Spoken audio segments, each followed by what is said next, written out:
पुण्यातील गुडलक चौकात विद्यार्थ्यांनी आंदोलन केले। गुडलक चौकात विद्यार्थ्यांकडून रस्ता रोकोचा प्रयत्न।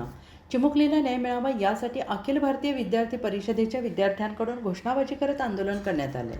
आंदोलन करताय, काय मागण्या घेऊन तुम्ही आंदोलन करताय? या ठिकाणी पुरोगामी आणि संस्कारांचा वारसा सांगणाऱ्या या महाराष्ट्रामध्ये पुण्यातील नसळपूरमध्ये 3.5 वर्षीय चिमुकलीवरती ती तिच्या अंगणामध्ये खेळत असताना या ठिकाणी 65 वर्षीय भीमा कांबळे नावाच्या नराधमानं तिचं अपहरण केलं, तिच्यावरती बलात्कार केला आणि दगडाने ठेचून अतिशय निर्घृणपणे त्या चिमुकलीची हत्या करून मृतदेह हा त्या गोठ्यामध्ये शेणाखाली लपवण्याचं काम त्या ठिकाणी केलं आहे। अतिशय संतापजनक अशी ही घटना आहे।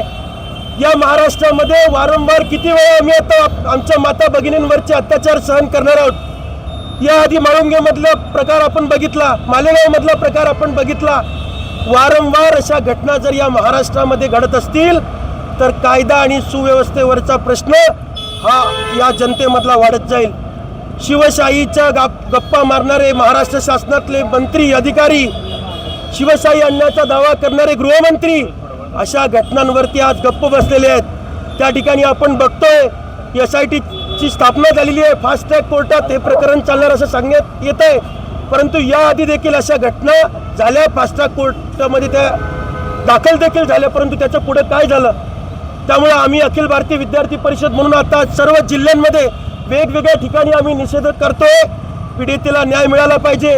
छत्रपती शिवाजी महाराजांच्या काळामध्ये हात पाय तोडून चौरंग बनवण्याची प्रथा जी होती, ज्यांनी महिला अत्याचार केले त्याचा चौरंग बनवण्याची जी प्रथा होती, कदाचित ती पुन्हा या महाराष्ट्रामध्ये आणावी लागेल की काय, कदाचित ती पुन्हा या देशामध्ये आणावी लागेल की काय, अशी स्थिती या ठिकाणी निर्माण झालेली आहे। त्यामुळे माझं गृहमंत्र्यांना आव्हान आहे, विनंती आहे की या बलात्काराला लवकरात लवकर फाशी द्या, अन्यथा त्या पीडितेला न्याय मिळणार नाही। अन्यथा कायदा सुव्यवस्थेवरचा, तुमच्यावरचा, शासनावरचा विश्वास हा लोकांचा उठून जाईल आणि त्या ठिकाणी मला असं वाटतं की शिवशाही पुन्हा एकदा महाराष्ट्रामध्ये आणण्याची खरंच गरज आहे।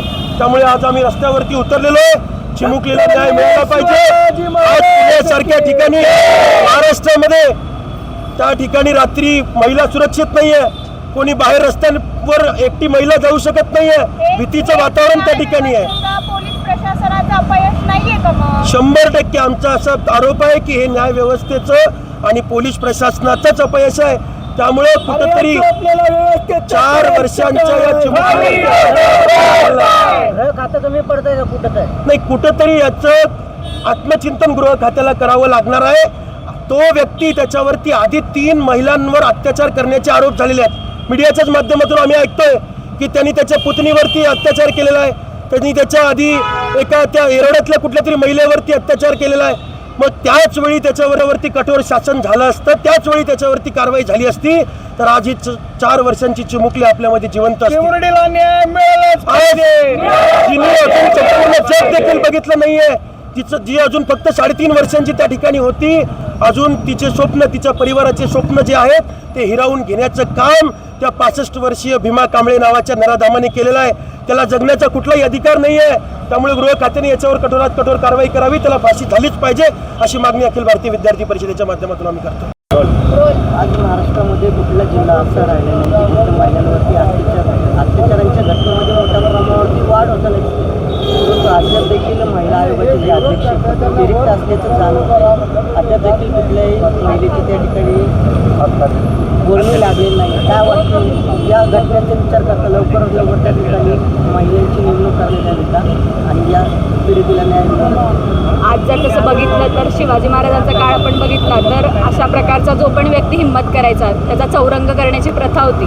पण आज जर आपण बघितलं तर मालेगावचं प्रकरण असेल किंवा पुण्यामध्येच मागे झालेलं स्वारगेटचं प्रकरण असेल तर हे जे आहे ते वाढत चाललेलं आहे। आणि याच्यामध्ये फक्त काय होतं की काही दिवस मोर्चा होतो, निषेध होतो, परंतु यावर कुठल्याही प्रकारची ॲक्शन घेतली जात नाही। आज आपण फक्त इथं येऊन निषेध करू शकतो किंवा बाकी सगळ्या संघटना संस्था करतायत, पण त्या मुलीच्या वडिलांना किंवा तिच्या परिवारावर जो दुःखाचा डोंगर कोसळलेला आहे त्याची आपण कल्पना सुद्धा करू शकत नाही. एक 65 वर्षाचा नराधम येतो, मुलीला तिथून घेऊन जातो, गोठ्यात जातो म्हणून त्यानंतर तिची दगडाने ठेचून हत्या करतो. त्याच्या आधी सुद्धा असे प्रकार झालेले आहेत. 2 वेळा त्या व्यक्तीवर गुन्हे दाखल झाले असताना सुद्धा त्याच्यावर कुठल्याही प्रकारची कारवाई केलेली गेलेली नाही आहे. हे जे सगळं म्हणणं आहे त्याच्यात जे कुटुंबियांकडून आपल्याला म्हणजे लक्षात आलं होतं आधी, तरीसुद्धा त्याला मोकळीक देण्यात आली, त्यामुळेच हा प्रकार कुठेतरी घडला.